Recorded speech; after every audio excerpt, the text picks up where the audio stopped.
Kindly recite Surah Fatiha for the grandfather of Mehraban Ali, Sayyid Hussain Shah Shamsi Sabzawari Tabrizi. اللہ نے ہر دور میں اپنے خاص بندوں کو منتخب کیا تاکہ وہ انسانوں میں امن، سلامتی اور محبت پیدا کر سکیں۔ تو ویسے ہی سمندر کے بادشاہ، لہروں کے شہنشاہ، پیروں کے پیر، حاجیوں کے حاجی حضرت پیر حاجی علی کو بھی اللہ نے اپنی رحمت کے خزانے میں سے چن کے یہ حکم دیا کہ وہ ہندوستان کی سرزمین پہ ذات، مذہب اور دھرم سے آگے جا کر انسانیت کا پیغام پھیلائیں، انسان کو انسان سے پیار کرنا سکھائیں۔ تاریخ 15 دسمبر 1429 عیسوی بمطابق 21 رجب 850 ہجری بخارا شریف میں اپنے اسی نور پیر حاجی علی کو اللہ نے ظاہر کر دیا۔ آپ کا شجرہ نسب تاریخ نے اپنے دامن میں کچھ یوں رکھا ہے: امام علی، ان کے فرزند امام حسین، ان کے فرزند امام علی زین العابدین، ان کے فرزند امام محمد باقر، ان کے فرزند امام جعفر صادق، ان کے فرزند حضرت اسماعیل، ان کے فرزند محمد، ان کے فرزند اسماعیل ثانی، ان کے فرزند محمد منصور، ان کے فرزند سید غالب، ان کے فرزند حضرت منتظر باللہ، ان کے فرزند حضرت احمد ہادی، ان کے فرزند سید ہادی، ان کے فرزند حسین نور، ان کے فرزند علی سلام، ان کے فرزند سید غالب، ان کے فرزند کبیر الدین، ان کے فرزند علی حسین، ان کے فرزند حضرت کبیر الدین ثانی، اور ان کے 2 فرزند ہوئے، ایک بڑا بیٹا جن کا نام محمد اور دوسرا چھوٹا بیٹا جن کا نام علی، جس کو آج بھی زمانہ سمندر کا بادشاہ، لہروں کا شہنشاہ پیر حاجی علی کے نام سے سلام کرتا ہے۔ آپ کے والد محترم کا نام کبیر الدین اور آپ کی والدہ محترمہ کا نام بی بی زینب تھا۔ جیسے ہی آپ کی آمد ہوئی تو آپ کی والدہ نے یہ فرمایا کہ اللہ کے رسول میرے خواب میں آئے تھے اور انہوں نے فرمایا کہ اللہ نے میرے بیٹوں میں سے کسی ایک بیٹے کو انسانوں کے بڑے گروہ کی اصلاح کے لیے چنا ہے، کہ وہ میرا بڑا بیٹا محمد ہے یا یہ میرا چھوٹا بیٹا علی۔ آپ نے ابتدائی تعلیم اپنے بابا کبیر الدین اور اپنی والدہ بی بی زینب سے لینا شروع کر دی۔ آپ کی والدہ محترمہ بار بار اللہ کے رسول کے خواب کا ذکر کر کے اپنے بچوں کو بتاتی کہ اے محمد، اے علی، تم دونوں میں سے ایک کو اللہ کے رسول نے چنا ہے۔ یاد رکھنا، صحیح اور غلط میں صرف ایک فرق ہے، جس چیز میں نفرت کا پیغام ہے وہ غلط ہے، جس چیز میں محبت کا پیغام ہے، امن کا پیغام ہے، وہ صحیح ہے۔ بس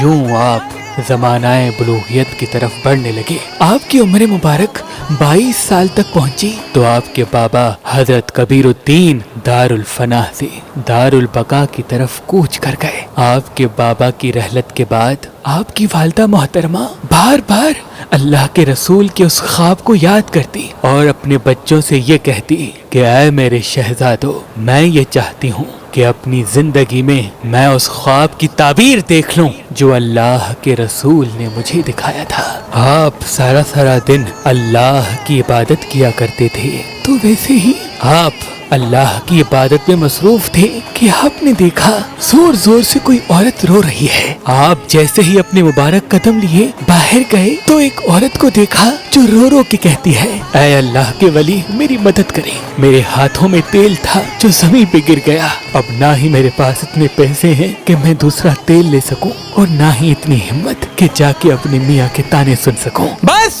جیسے ہی آپ نے اس عورت کی پریشانی کو دیکھا، زمین کے پاس آئے اور اپنے ہاتھ کو زمین پہ رکھ کے جسے ہی نچوڑا تو زمین سارا تیل اگل کے باہر نکالنے لگی۔ اللہ کے ولی پیر حاجی علی نے فرمایا، اے عورت، اپنا تیل واپس لے اور خوش ہو کے اللہ کا شکر کر۔ اور یوں بخارا میں آپ کی شہرت دن بدن بڑھنے لگی۔ اتنی دیر میں آپ کی والدہ محترمہ کے پاس یہ خبر پہنچی کہ ہندوستان کی زمین پہ لوگ مذہب، دھرم کے نام پہ ایک دوسرے سے نفرت کرتے ہیں۔ آپ کی والدہ محترمہ نے سکون پایا اور سمجھ گئی کہ اللہ کے رسول کی اسی خواب کی تعبیر پوری ہونے والی ہے۔ آپ نے اپنے دونوں شہزادوں کو کہا کہ جاؤ ہندوستان کی سرزمین پہ لوگوں کی اصلاح میں اپنے آپ کو مصروف کر دو۔ بس دونوں شہزادے ہندوستان کی زمین پہ قدم رکھ کے لوگوں کی اصلاح کرنے میں مصروف ہو گئے، اور ہندوستان کے لوگ جیسے کہ آپ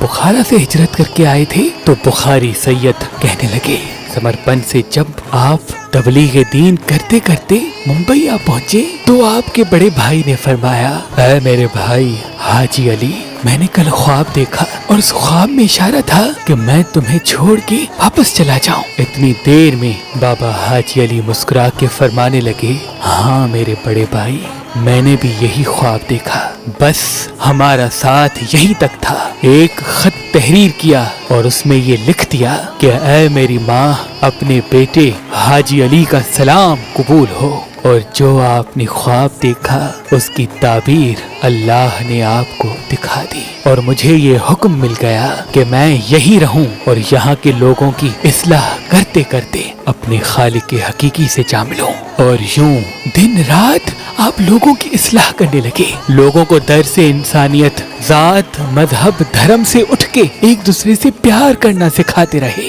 آپ کے پاس صرف انسان نہیں بلکہ جنات اور دوسری مخلوقات بھی آیا کرتی تھی۔ آپ نے اپنا مسکن سمندر کے ساتھ کچھ پتھر رکھے ہوتے تھے، بعض مرتبہ وہاں آ کے اکیلے بیٹھ جاتے تھے، اور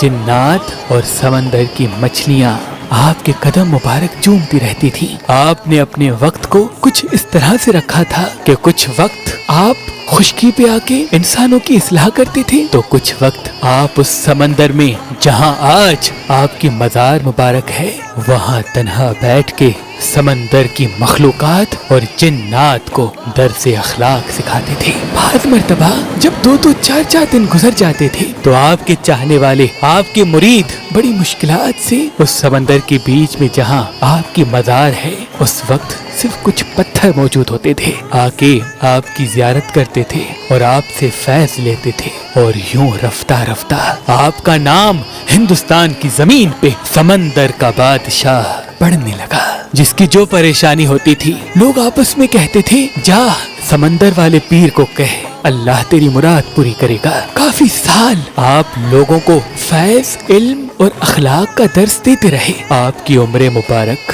جب 85 سال کی ہوئی تو آپ نے یہ فرمایا، مجھے اللہ کی طرف سے بلاوا آیا ہے، اب میں زیادہ دیر تمہارے ساتھ نہیں رہوں گا، لیکن میرا علم، میرا فیض اور میری شخصیت قائم رہے گی۔ یہ کہتے رہے کہ آپ کے مرید جو انسان تھے اور جو سمندر میں مچھلیاں تھیں یا جو جنات تھے وہ غم زدہ ہونے لگے۔ کچھ ہی دنوں میں آپ نے فرمایا، میں چاہتا ہوں کہ میں آخری وقت میں اللہ کے گھر اور اللہ کے رسول کے روزے کی زیارت کروں۔ آپ نے حج کا ارادہ کیا اور سمندر کے رستے سے مکہ مدینہ کی طرف رواں ہو گئے۔ بس حج کے بعد جیسے ہی آپ نے اللہ کے گھر اور اللہ کے رسول کی زیارت کی تو آپ نے خواب میں دیکھا کہ اللہ کے رسول فرماتے ہیں، اے حاجی علی، ہم نے تمہیں ہندوستان کے لیے چنا ہے، جا تیرے جسم کی مٹی وہیں کی ہے، جو میرے پاس آ نہیں سکتے وہ تیری دربار آ کر میری خوشبو کو محسوس کریں گے، جا حاجی علی اپنے وطن واپس چلا جا۔ آپ کی جیسے ہی آنکھ کھلی آپ نے فوراً سامان سفر باندھا اور واپس ہندوستان کی طرف آنے لگے۔ ابھی آپ ممبئی سے کافی دور تھے کہ فرشتہ موت آ پہنچا اور کہنے لگا، اے حاجی علی، اللہ کا حکم ہے کہ میں آپ کی روح کو قبض کروں، آپ کا کیا ارادہ ہے؟ تو پیر حاجی علی نے نظروں کو اٹھایا اور فرشتہ موت کو دیکھ کے یہ فرمایا، تجھے جو حکم ملا تو اس کو پورا کر، اور مجھے جو حکم ملا میں اس کو پورا کروں گا۔ آپ نے سمندر کو کہا، اللہ کے محبوب کا حکم ہے کہ میرا جسم وہیں جائے جہاں میرے مرید بستے تھے، اور جو آپ کے ساتھ آپ کے عقیدت مند ہم سفر تھے ان سے وصیت کر دی کہ میری رحلت کے بعد میرے جسم کو پانی میں بہا دینا، یہ سمندر خود وہاں لے کے جائے گا جہاں اللہ کے رسول کا ارادہ ہے۔ بس